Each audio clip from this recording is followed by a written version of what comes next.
불길이 도시를 삼켰습니다.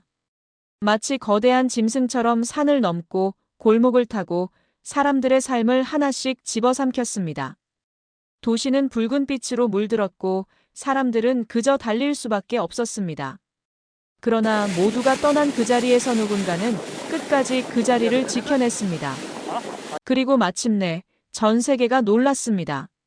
수십조 원 규모의 피해가 난 그 재난 속에서 단 한 곳만이 온전한 모습으로 살아남았기 때문입니다. 그 중심엔 다름 아닌 한인타운이 있었습니다. 이건 단순한 기적이 아닙니다. 그 기적의 배경엔 사람이 있었고, 준비가 있었고, 철학이 있었습니다. 2024년 7월, 미국 캘리포니아는 연일 40도를 넘는 폭염과 함께 말라가는 바람이 계속되고 있었습니다. 산악지대의 나뭇잎은 부스럭거리기만 해도 불이 옮겨붙을 만큼 바짝 타들어갔고 소방당국은 연일 화재 경보를 울리며 주의를 당부하고 있었습니다. 그러던 7월 14일 오후 3시 42분 퍼시픽 팰리세이즈 인근의 한 하이킹 트레일에서 작은 연기가 포착됩니다. 처음에는 한 줌의 불씨. 그러나 채 3시간도 지나지 않아 그 불씨는 대형 화마가 되어 캘리포니아의 대표 지역들을 순식간에 덮쳐버립니다. 강풍이 불었습니다. 공기는 마른 나뭇가지처럼 휘청거렸고 산림은 화약처럼 터졌습니다. 가장 먼저 불길이 닿은 곳은 퍼시픽 팰리세이즈였습니다.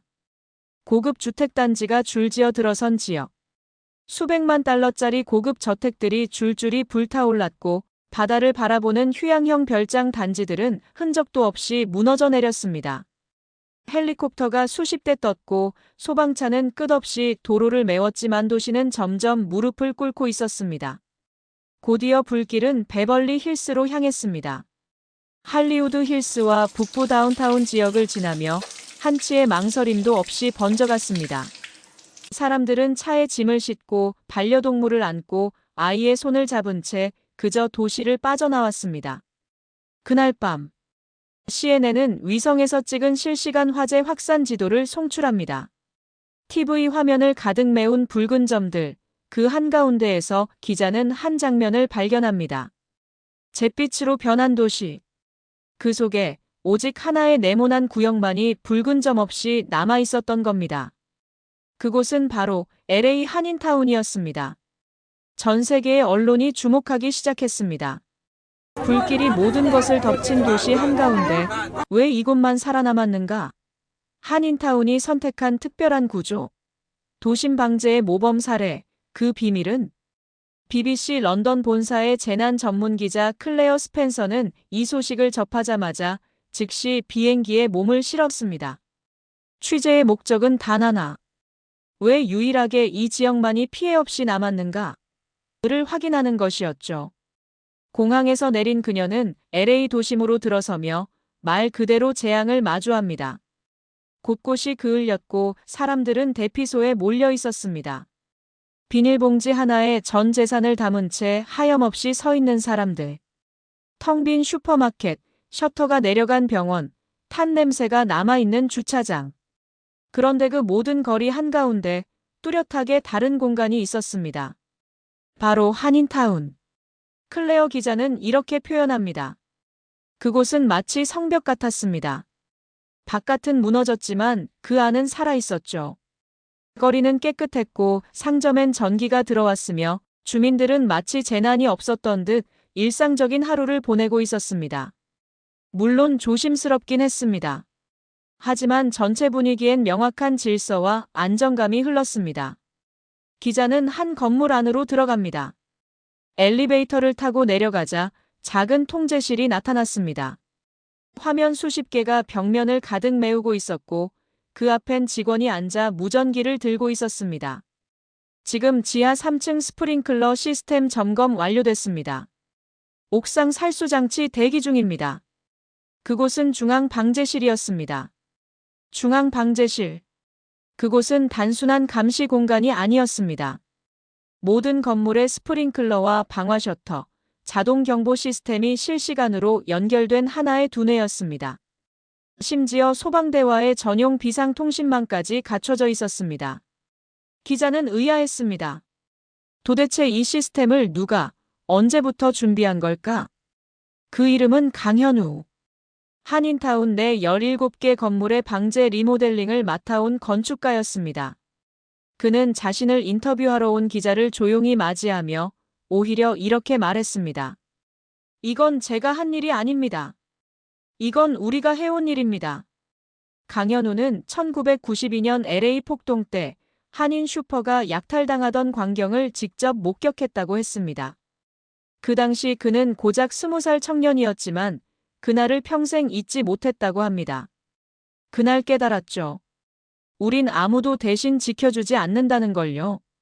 이후 그는 건축을 공부하고 한인타운 내 모든 건축물의 구조와 약점을 기록하기 시작했습니다.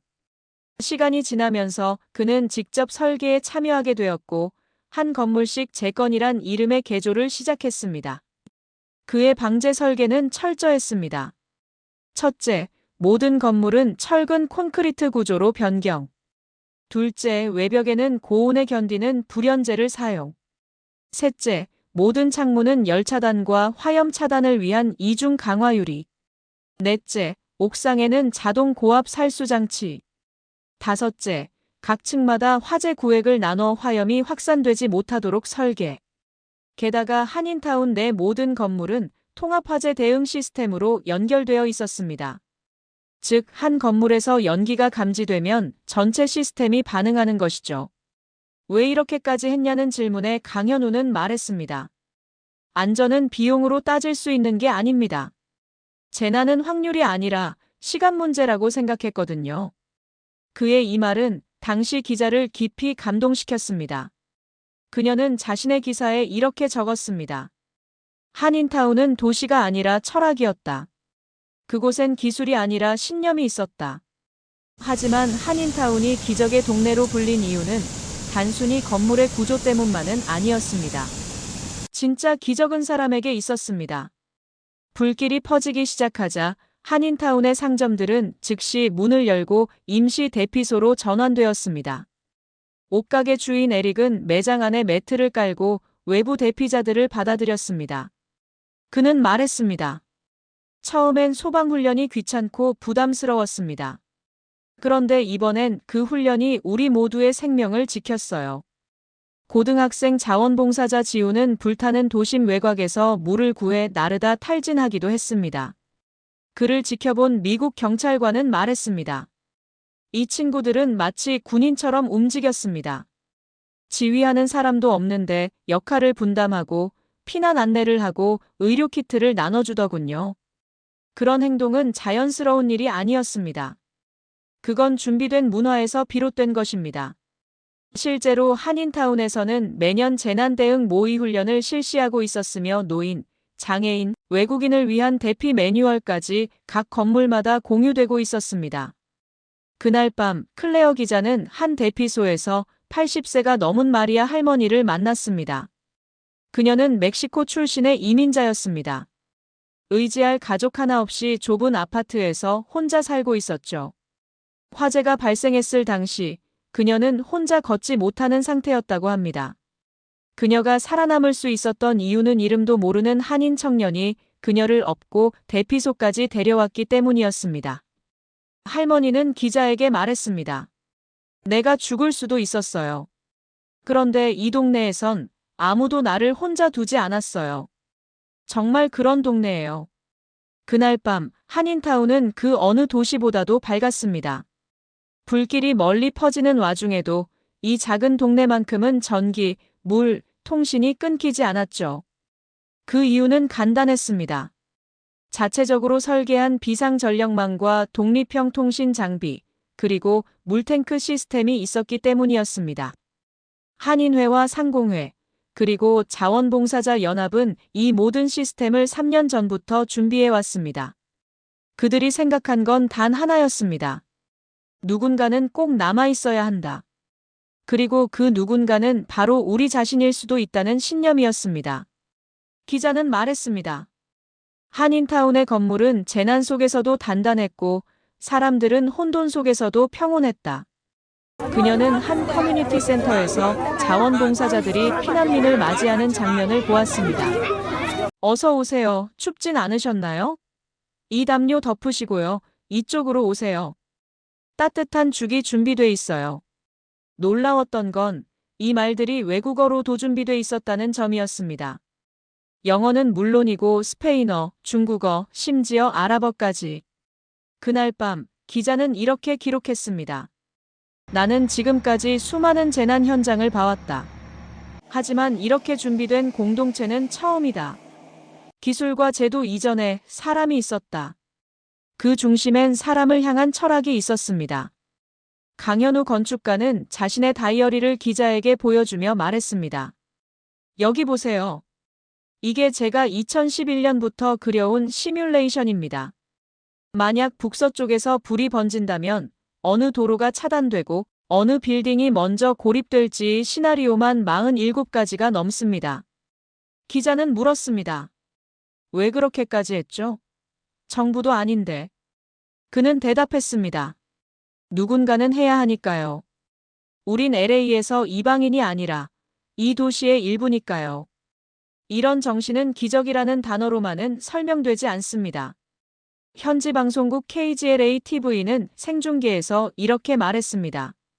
우리는 지금 한 도시가 위기에서 스스로를 구하는 장면을 보고 있습니다. 이건 지방정부의 구조가 아니라 공동체의 자율방제입니다. 이 방송은 미국 전역으로 퍼져나갔고 수많은 도시들, 심지어 해외의 도시계획가들까지 한인타운을 주목하기 시작했습니다. BBC는 다큐멘터리를 제작했고 독일 GDF는 뉴스 특집을 통해 이렇게 표현했습니다. 잿더미 속에 홀로 서 있던 작은 도시 그 중심엔 기술이 아닌 신뢰가 있었다. 특히 미국 캘리포니아 재난대응본부는 이후 한인타운의 방제 시스템을 모범 사례로 채택했습니다. 그들은 자료집에 이렇게 썼습니다. 공동체 주도형 대응 구조, 독립형 정보망과 에너지망, 예측형 위기 시뮬레이션, 일상 속 재난 훈련의 내재화, 그리고 마지막 항목은 문화 기반 연대의 성공적 사례라고 명시되어 있었습니다. 그들은 기술보다 사람이 중요하다는 걸 배운 것입니다. 한편 한인타운의 평범한 시민들도 이 모든 상황을 당연한 일로 받아들이고 있었습니다. 60대 식당 주인 김인숙 씨는 말했습니다. 우리는 예전부터 훈련도 자주 했고요. 화재 매뉴얼도 외웠어요. 가끔 손님이 이게 무슨 군대냐고 웃었지만 그 덕분에 다 살 수 있었죠. 그녀는 재난 발생 당시 식당 손님들을 지하 대피소로 안내했고 남은 재료로 죽을 쑤어 나눠줬습니다. 또한 70대 한 교민은 마을 방송차를 타고 밤새 피난 안내 방송을 했습니다. 그는 피곤한 얼굴로 웃으며 말했습니다. 우린 혼자 사는 사람들이 아니니까요. 누가 한 명이라도 무사해야 다 무사한 거니까요. 이제 한인타운을 지킨 눈에 보이지 않는 손들에 대해 이야기할 차례입니다. 화재 당시 한인타운의 네트워크망은 대부분 유선이 아닌 무선망 이중화로 설계되어 있었습니다. 즉, 주 통신망이 마비되어도 백업망이 즉시 작동하도록 설계되어 있었던 것이죠. 이 시스템은 한인 IT 업체 3곳의 협업으로 개발됐으며 놀랍게도 그 시작은 2019년이었습니다. 그들은 이렇게 말했습니다. 혹시 모를 대형 재난에서 정보 단절은 곧 생명 단절입니다. 그래서 우리는 무조건 작동하는 통신을 목표로 삼았습니다. 이처럼 이방인으로 살아가는 사람들은 위기 상황에서 누구보다 빨리 움직이고 누구보다 철저하게 준비해야 한다는 걸 본능적으로 알고 있었습니다. 클레어 기자는 LA 한인타운의 재난 대응 컨트롤 센터를 직접 방문했습니다. 그곳엔 수십 개의 화면이 있었고 실시간으로 모든 건물 내부와 외부를 감시하고 있었습니다. 강현우 건축가는 말했습니다. 우리는 건물을 철근으로 지은 게 아닙니다. 사람 사이의 신뢰로 지었습니다. 이 짧은 말은 클레어 기자의 다큐멘터리 속 내레이션으로 그대로 인용되며 영국 전역에 방송되었습니다. 그녀는 이어서 말합니다. 지구 반대편에서 온 이민자 공동체가 도시 전체를 반면교사로 만든 사건. 이것은 단지 기술의 문제가 아니라 사람이 사람을 지키는 구조의 성공 사례입니다. 이후 LA시청은 이례적으로 한인타운의 시민 명예상을 수여했습니다. 그리고 이렇게 밝혔습니다. 우리가 해야 했던 일을 그들은 스스로 해냈습니다. 단순히 살아남은 것이 아니라 도시 전체를 일깨운 것입니다. 도시는 그날 이후 바뀌기 시작했습니다. 비상계획에 한인타운 모델이 공식 반영되었고 교육청은 공립학교, 재난훈련 프로그램에 한인 커뮤니티 사례를 교환으로 포함시켰습니다. 이러한 변화는 미국뿐만이 아니었습니다. 영국, 독일, 호주, 캐나다 등 여러 국가의 도시, 재난 대응 전문가들이 직접 LA 한인타운을 방문해 벤치마킹을 시작했습니다. 그들은 한 목소리로 말했습니다. 이건 건축 시스템의 문제가 아니다. 철학의 문제다. 준비된 마음의 깊이에서 비롯된 것이다. 한편 미국 LA 타임스는 사설을 통해 한인타운을 이렇게 정의했습니다. 불은 도시를 태웠지만 한 공동체의 정신은 태우지 못했다. 우리는 이 이야기에서 기술도 돈도 아닌 공동체와 철학 그리고 평범한 사람들의 마음이 얼마나 큰 힘을 발휘할 수 있는지를 다시금 깨닫게 됩니다. 한 건물주의 말이 그 모든 걸 요약해 줍니다. 우린 그저 우리가 사는 동네를 사랑했을 뿐이에요. 사랑하는 걸 지키려면 준비가 필요하잖아요. 우리는 그걸 했을 뿐이에요. 그날 이후 미국의 한 고등학교 역사 교과서에는 LA 한인타운의 2025 화재 대응 사례가 작은 칼럼으로 수록됩니다. 작은 사진 한 장. 불타는 도시 사이 단 한 곳만 푸르게 남겨진 섬처럼 선체 주민들이 손을 잡고 서 있던 장면. 설명은 간단했습니다. 이곳엔 불보다 뜨거운 연대가 있었다. 그날 이후 미국의 언론은 한 목소리로 이렇게 전했습니다. 이것은 단지 재난을 견딘 마을이 아니라 재난 이후의 세계를 먼저 살아낸 공동체다. 한인타운은 자신들만 살아남은 것을 자랑하지 않았습니다. 오히려 우리가 살아남은 이유를 나누자고 말했죠. 바로 그 자세, 그 겸손한 태도와 이웃을 먼저 돌보는 철학이 세계를 감동시킨 가장 큰 이유였습니다. 한 방송국에서 인터뷰를 요청하자 80대의 한 어르신은 고개를 저으며 말했습니다. 이런 건 방송 탈 일이 아니에요. 원래 이렇게 사는 겁니다. 우리가 어릴 때부터 그렇게 배웠잖아요. 그 말에 기자는 더 이상 아무 질문도 하지 못했습니다. 진짜 감동은 말이 아니라 삶 그 자체에 스며 있었던 것이었습니다. 그리고 어느 날 BBC의 클레어 기자는 다시 LA를 찾습니다. 이번엔 다큐멘터리 후속편을 촬영하기 위해서였습니다. 그녀는 그때를 회상하며 말합니다. 그때 한인타운을 처음 마주한 순간 내가 본 것은 건물이 아니라 사람들이었다. 그리고 그 사람들 속에서 진짜 미래 도시의 모델을 본 것 같았다. 그녀는 다시 한번 한인타운을 둘러보며 2024년 여름 잿더미로 변한 도시 속에서 유일하게 피어오르던 희망을 떠올렸습니다. 그리고 조용히 한 문장을 써내려갔습니다. 진짜 기적은 준비된 사람들 속에서만 피어난다. 이후 강현우 건축가는 뜻밖의 제안을 받습니다. 영국 옥스퍼드 대학교 도시계획대학원에서 비상 대응형 공동체 설계론이라는 이름의 특강 시리즈를 맡아달라는 것이었습니다. 그는 흔쾌히 수락하며 이렇게 말했습니다. 도시는 콘크리트로 지어지지만 공동체는 실내로 지어집니다. 그리고 그는 그 첫 강의에서 한인타운에서 찍힌 단 한 장의 위성 사진을 보여주며 학생들에게 이렇게 말했습니다. 이 사진 한 장이 앞으로 여러분이 설계할 도시의 기준이 되어야 합니다. 그 사진엔 불길에 휩싸인 도시 한복판 유일하게 멀쩡히 남은 동네가 보였습니다. 그리고 그 중앙엔 깃발 하나가 바람에 나부끼고 있었습니다. 대한민국 태극기. 이후 LA시의 정책은 근본적으로 바뀌었습니다. 모든 신규 건축물은 한인타운 기준을 적용해 안전 기준을 강화해야 했고 공공기관의 재난 대응 시스템, 역시 민간 협력 모델을 기반으로 개편되었습니다. 놀라운 건 한인타운은 국가의 지원을 받지 않고 이 모든 시스템을 이미 갖추고 있었다는 사실입니다. 이것은 단순한 민간의 승리가 아니라 의식 있는 공동체의 역사적 성과로 평가받았습니다. 그해 말 UN 도시안전센터는 LA 한인타운을 재난 회복력 부문 세계 10대 사례로 공식 선정했습니다. 그리고 보도자료에는 이렇게 적혀 있었습니다. 이 공동체는 재난 속에서 타인을 돌보는 집단 본능을 증명했다. 한인타운의 어느 건물 옥상에는 지금도 작은 현수막이 걸려 있습니다.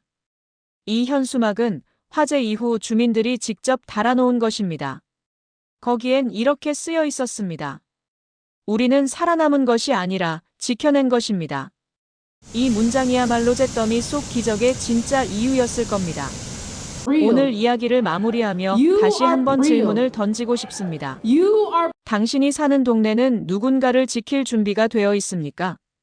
누군가의 집이 불타지 않도록, 누군가의 노인이 혼자 남겨지지 않도록, 누군가의 아이가 두려움에 떨지 않도록 우리 모두가 지켜낼 준비를 시작할 때입니다.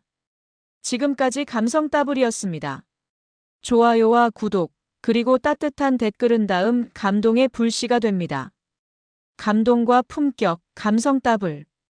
우리는 또 다른 이야기로 당신의 가슴을 두드리겠습니다. 감사합니다.